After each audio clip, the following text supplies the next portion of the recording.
Assalamualaikum warahmatullahi wabarakatuh. Bismillahirrahmanirrahim. Alhamdulillahirabbil alamin.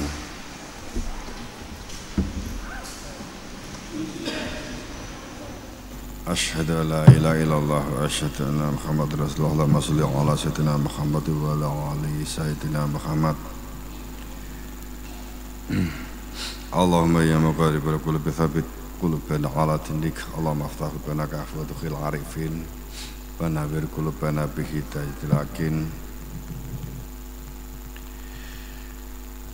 Rabbi shrah li sadri wa yassir amri wahlul 'uqdatam min lisani yafqahu qawli. Amma ba'd.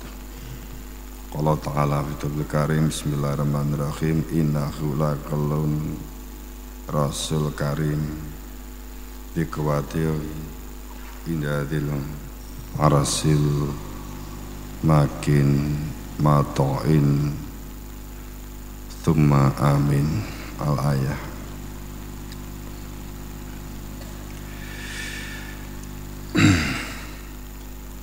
Jamaah rahimakumullah, monggo kita sepindah sepisan ngaturaken rasa syukur wonten ing ngarsanipun zat ingkang maha kuwasa, zat murdeng dumadi, zat yang menjadikan segala sesuatunya ini ada, segala sesuatunya ini dapat berfungsi. Rasa syukur atas dimaukannya kita nyuwun ilmu tauhid, ilmu nubuwah, ilmu syatoriyah, ilmu yang menunjukkan pintunya mati kepada guru yang hak dan sah dalam satu hujah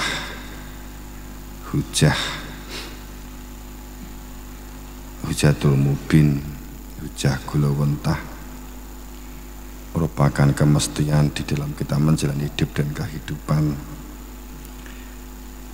perwujudan untuk hak mutlak Allah dan hak-hak junjungan Nabi Muhammad Rasulullah Sallallahu Alaihi Wasallam.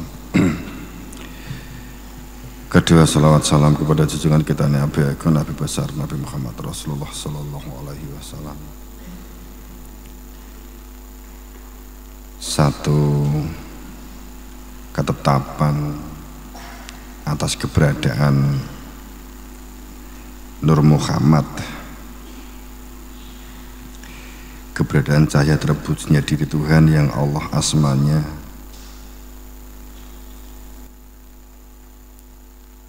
yang mengetahui keberadaan sebagai hak mutlak Allah untuk dikenali keberadaan al-ghaibnya, keberadaan dirinya Tuhan, keberadaannya untuk dapat diingat-ingat di dalam hati nurani, sentuhannya dan berada di dalam hati nurani.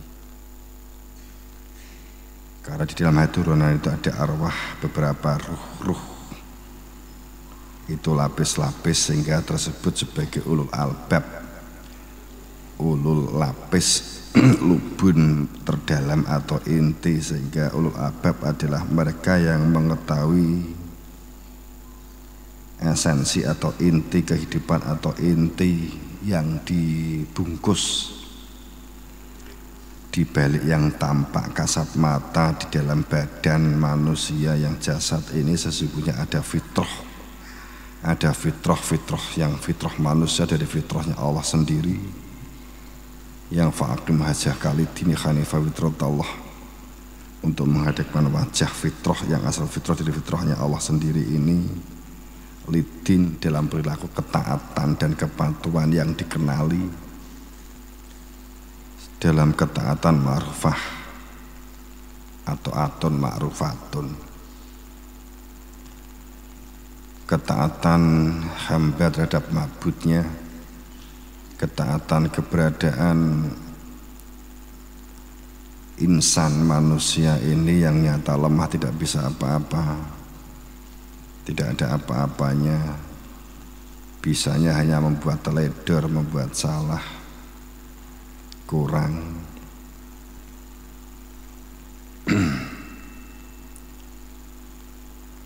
Namun memang keberadaan manusia di dunia ini untuk diuji. Amsabsi Naptali sama Bapak Siron diuji dengan kehidupan berdunia ini, kehendaknya Tuhan untuk dimulaikan oleh Allah. Makanya Allah membuat utusan supaya keberadaannya dikenali secara benar oleh yang berhak wenang menunjukkan. Namun keberadaannya selalu sering disalahfahami, disalahsangkai, diprasangkai, karena memang dalam satu fakta batin, fakta setiap manusia mengupamakan itu terhadap dirinya sendiri. Jelas bahwa ma yantiqu anil hawa illa wahyu yuha, apa yang disampaikan oleh para nabi, para rasul, atau yang mewakili dalam mata rantai silsilah gula wentah itu bahwa dingendikake, diungkapkan dalam firman-Nya bahwa Nabi Muhammad itu bukan bapak seseorang, dia bukan bapak seseorang atau bapak-bapaknya siapapun, kecuali dia sebagai Rasul atau sebagai wakil Allah di muka bumi. Sehingga bapak dalam pengertian ruhiyah, dalam martabat wahdat, dalam martabat ahadiyat, martabat dirinya Tuhan yang wujud, yang dirasa wujud, yang dirasa ada. Martabat zatan kira-kira yang apa, zatan tanpa dapat dibayangkan, hanya diri Tuhan. Martabat yang pada perwujudan tajalinya adalah yang dirasa ada dan yang dirasa wujud hanya dirinya Tuhan. Kemudian muncul martabat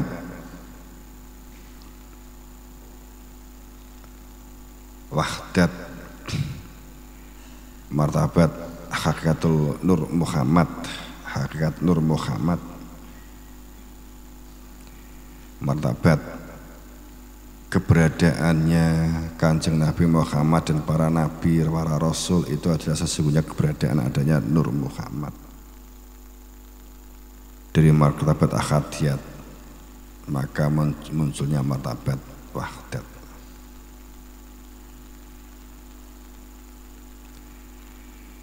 Dari martabat hakikatul Nur Muhammad muncul martabat hakikatul insan, martabat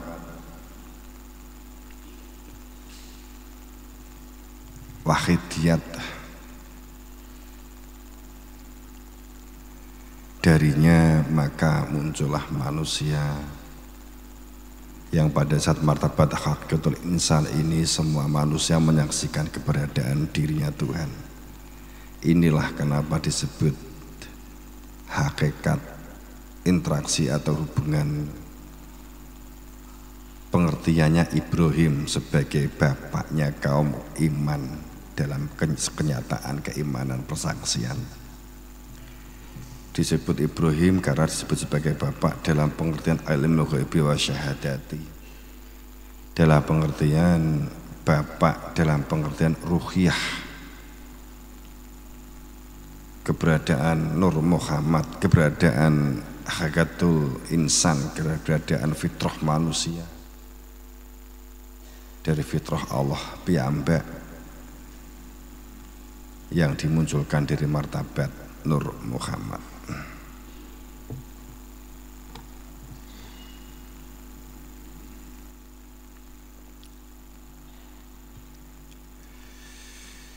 Pengikatnya hablum minallah wa hablum minannas, pengikatnya adalah adanya zikir, adanya ilmu yang menunjukkan keberadaan diri Tuhan, ilmu yang membuka hakikat fitrah manusia yang asal fitrah dari fitrah Allah sendiri. Ilmu ghaibi wa syahadati, ilmu yang menjadikan menunjukkan keberadaan al-ghaib, dan ilmu yang menjadikan seseorang bersaksi. Ilmu ghaibi, ilmu yang menunjukkan dirinya Tuhan, zat yang tankin rakino yang apa itu yang supaya dapat ditetapkan di dalam hati.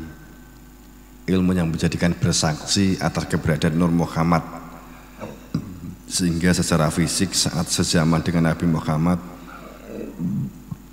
benar-benar menyaksikan keberadaan Nur Muhammad itu karena berhadapan-hadapan dengan Kanjeng Nabi Muhammad, akan tapi dalam makna nur cahayanya itu adalah tidak jalan sendiri, sehingga persaksiannya adalah keberadaan secara fisikal, akan tetapi kita fasjud ila Adam, sujud kepada khalifah Allah di muka bumi, itu karena keberadaan Nur Muhammad.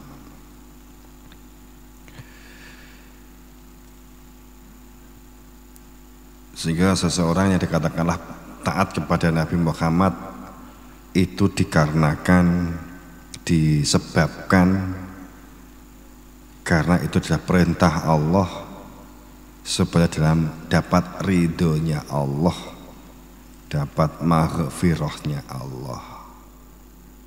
Karena ini yang menjadi hal yang mendasar selama seseorang berniat orientasi selamat, maka niat dan tekadnya akan diorientasikan menuju keselamatan itu dengan perilaku lakon pitukon.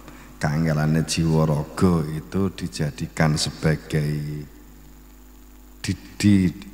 kangelan jiwa raga itu berada di dalam kesadaran hamba dalam memproses keselamatan itu. Innahu laqalan rasul karim, sesungguhnya huwa dia yang tersimpan di dalam hati itu adalah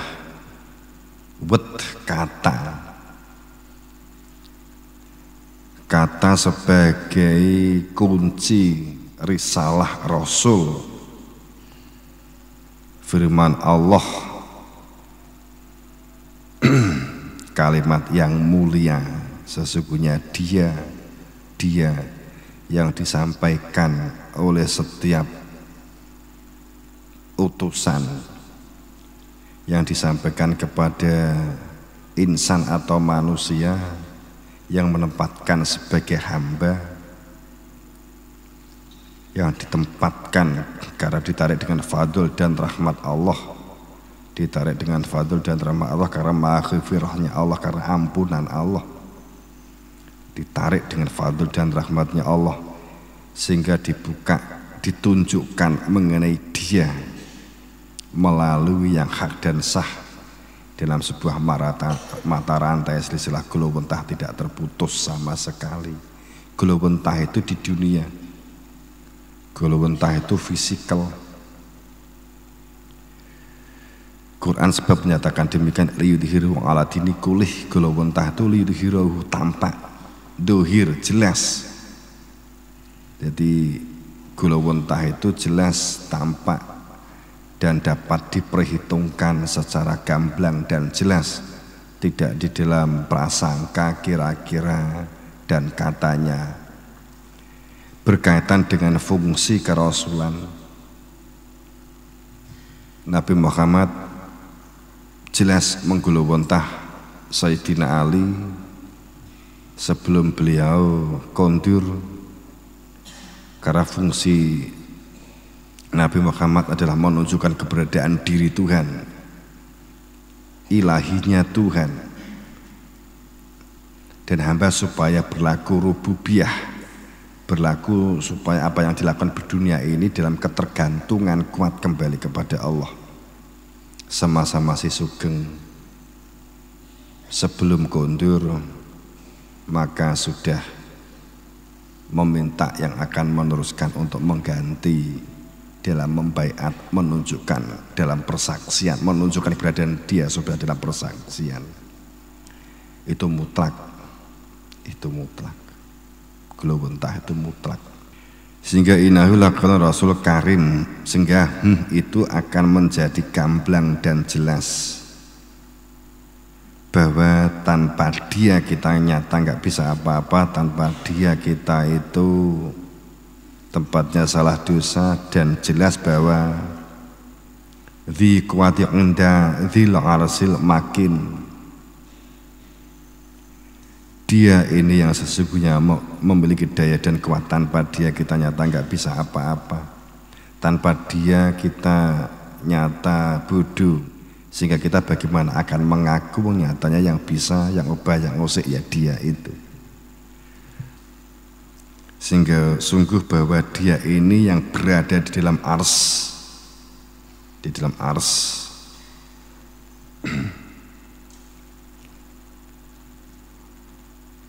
Sehingga di dalam kesadaran seseorang, kesadaran hamba yang telah memiliki ilmu, nubuah, ilmu yang menunjukkan jati diri fitrah manusia, kita menjalani hidup dan kehidupan ini akan sadar di dalam seliring kodrat. Artinya tanpa dengan makna seliring kodrat itu, setelah memiliki ilmu kita menjadi jelas dan gamblang. Tanpa